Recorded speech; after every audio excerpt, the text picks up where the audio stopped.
morning. It's Friday, July 16th, so it must be time for another legislative update from your North Carolina Medical Society. So we took a break last week, but we're back here in the General Assembly advocating for you and your patients.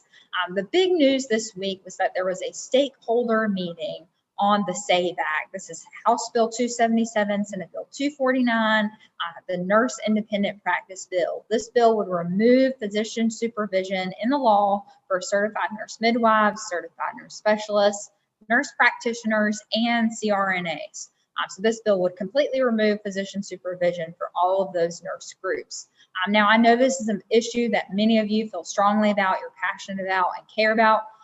Now is the time we need you to act and engage on this issue and communicate with your legislators. So in this video, we're going to include a link to find your legislators. So if you have not communicated yet with your legislators off session, now is a great time to do that and talk about the importance of training and education and why that matters in patient care.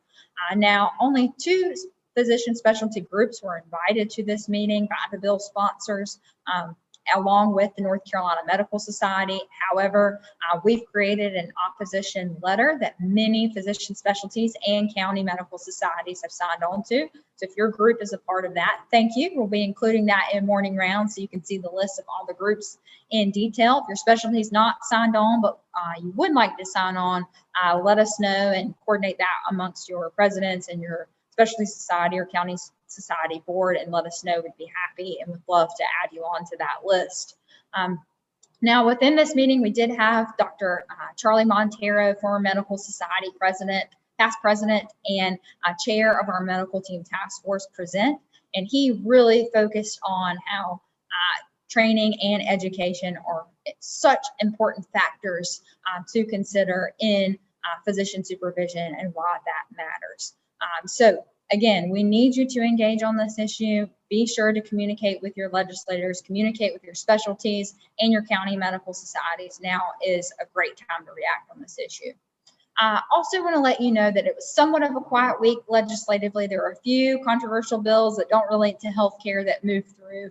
However, there are some legislative conferences both this week and next week, so we'll likely see somewhat of a quieter schedule legislatively, but looking at gearing up on the House budget. So now we know that the Senate has completed their budget and it's passed. Now the House is looking at creating their budget. So we're continuing to communicate with the appropriations chairs on the House side, as well as the health appropriations chairs as well. So continuing to communicate on that. We'll likely see some type of the House budget the first or second week of August, we're hearing. So stay tuned to learn more about that.